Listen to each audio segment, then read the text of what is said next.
ہم اس دنیا کے اندر آئے ہیں ایک شاندار آخرت بنانے کے لیے. ہم اس دنیا میں کیوں آئے ہیں؟ ایک شاندار آخرت بنانے کے لیے. جو اس نیت سے دنیا میں زندگی گزارتا ہے اللہ رب العزت دنیا اس کی خود بناتے ہیں. انسان اپنی محنت سے اپنی دنیا نہیں بنا سکتا. انسان اپنی محنت سے اپنی دنیا نہیں بنا سکتا. وہ اپنے آپ کو نہیں بنا سکتا تو باقی دنیا کیا بنائے گا؟ ٹھیک ہے، میں چاہوں کہ میری جوانی کبھی بڑھاپے کی طرف نہ جائے، یہ ہو نہیں سکتا. میرا اپنے اوپر تو زور چلتا نہیں ہے. نہ میں اپنی مرضی سے آیا، نہ اپنی مرضی سے رہ رہا ہوں، اور نہ اپنی مرضی سے دنیا سے جاؤں گا. یہ کیسی دنیا ہے کہ اس کی کوئی بھی چیز میرے قابو میں نہیں ہے. آپ یہاں رہتے ہیں، میں کراچی میں رہتا ہوں، کوئی لاہور میں رہتا ہے، کوئی پنڈی میں رہتا ہے، اور آپ کو پتہ ہے کہ یہاں آپ اپنی مرضی سے نہیں آئے ہوئے. یہ بھی بڑی عجیب بات ہے. قرآن میں اللہ فرماتے ہیں 5 چیزیں ایسی ہیں جس کے بارے میں کوئی نہیں جانتا. جو اس کے بارے میں جو بات کر رہا ہے سب غلط کر رہا ہے. 5 چیزیں کون سی ہیں؟ سب سے پہلے ان اللہ عنده علم الساعہ. اللہ کہتے ہیں سوائے اللہ کے کوئی نہیں جانتا قیامت کب آئے گی. وَيُنَزِّلُ الْغَيْثَ. بارش نے کب کہاں اور کتنا برسنا ہے کوئی نہیں جانتا. رزق کس کے پاس کتنا پہنچے گا اللہ فرماتے ہیں کوئی نہیں جانتا، صرف میں جانتا ہوں. وَيَعْلَمُ مَا فِي الْأَرْحَامِ. ماں کے رحم میں یہ تو معلوم کر لیتے ہیں کہ بیٹا ہے یا بیٹی ہے، لیکن اللہ فرما رہے ہیں یہ نہیں معلوم کر سکتے کتنا جیے گا، کتنا کہاں رہے گا، کیا کھائے گا، کیا پیے گا، نیک ہوگا، بد ہوگا، فرما بردار ہوگا، نافرمان ہوگا. اللہ فرماتے ہیں کوئی نہیں جانتا. پھر اللہ فرما رہے ہیں وما تدری نفس ماذا تکسب غدا. کوئی نفس یہ نہیں جانتا، انسانوں کو چھوڑو، کیڑے مکوڑے بھی یہ نہیں جانتے کہ کل ان کو ان کا رزق کہاں سے ملے گا. مجھے نہیں پتا تھا کہ آج میں کھانا یہاں بیٹھ کے کھاؤں گا، کوئی آئیڈیا نہیں. اللہ کہتے ہیں کوئی نہیں جانتا. پھر اللہ کہہ رہے ہیں 5ویں چیز وما تدری نفس بأی ارض تموت. کسی نفس کو نہیں پتا کہ اس کو موت کب آئے گی اور کہاں آئے گی. وما تدری نفس بأی ارض تموت. کسی نفس کو نہیں پتا اس کو اس کی موت کل کہاں آئے گی. یہ 5 چیزیں کوئی نہیں جانتا. اب ان 5 چیزوں کا براہ راست ہماری زندگی سے تعلق ہے.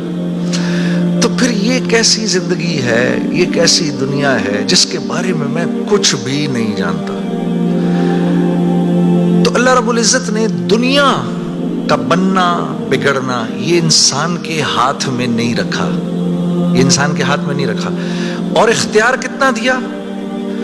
ہم کہتے ہیں نا بھائی انسان کو اختیار ہے. بھائی اختیار کتنا دیا؟ اختیار اتنا دیا. کسی نے حضرت علی کرم اللہ وجہ سے پوچھا کہ حضرت یہ میرے پاس دنیا میں کتنا اختیار ہے؟ کہا ایک ٹانگ اٹھاؤ اپنی. تو اس نے اپنی ایک ٹانگ اٹھا لی. کہا جی دوسری اٹھاؤ. کہا جی وہ نہیں اٹھا سکتا. کہا بس اتنا اختیار ہے تیرے پاس. انسان کے پاس اتنا اختیار ہے. اور جو اختیار ہے وہ کیا ہے یہ جاننا بڑا ضروری ہے. انسان کے پاس کیا اختیار ہے؟ اللہ نے انسان وہ واحد مخلوق ہے پوری کائنات میں جو اپنی جان کے استعمال کو بھی جانتی ہے اور چیزوں کے استعمال کو بھی جانتی ہے. انسان کے علاوہ اور کسی مخلوق کو یہ نہیں پتا کہ میں نے اپنی جان کو کیسے استعمال کرنا ہے اور چیزوں کو کیسے استعمال کرنا ہے. گھوڑے کو نہیں پتا کہ میں نے اپنے آپ کو کس کام میں لگانا ہے اور میں نے بکری کا کیا استعمال کرنا ہے. بکری کو نہیں پتا کہ میں کس کام کے لیے دنیا میں آئی ہوں. اس کو کوئی آئیڈیا نہیں ہے کہ بلی کا میں نے کیا استعمال کرنا ہے. ٹھیک ہے. انسان وہ واحد مخلوق ہے جس کو اللہ نے یہ شعور دیا فَأَلْهَمَهَا فُجُورَهَا وَتَقْوَاهَا. اف میرے دوستو یہ وہ آیت ہے وَنَفْسٍ وَمَا سَوَّاهَا. اچھا چل کسی کی قسم نہیں مانتا تو میرے بندے مجھے تیری جان کی قسم فَأَلْهَمَهَا فُجُورَهَا وَتَقْوَاهَا. کل قیامت کے دن آگے مجھے نہیں کہنا یا اللہ مجھے نہیں پتا تھا سیاہ کیا ہے اور سفید کیا ہے. مجھے نہیں کہنا کل یہ قیامت کے اندر، کیونکہ فَأَلْهَمَهَا الہام کیا ہے میں نے تجھے، الہام کیا ہے. اچھائی اور برائی کا فرق میں نے تیرے اندر ڈالا ہے اور یہ ڈال کے تجھے دنیا میں بھیج دیا ہے. جیسے کوئی بھی معاشرہ ہو اس میں سچ اچھا سمجھا جاتا ہے، جھوٹ برا سمجھا جاتا ہے، چاہے وہ مسلمانوں کا معاشرہ ہو چاہے غیر مسلموں کا ہو.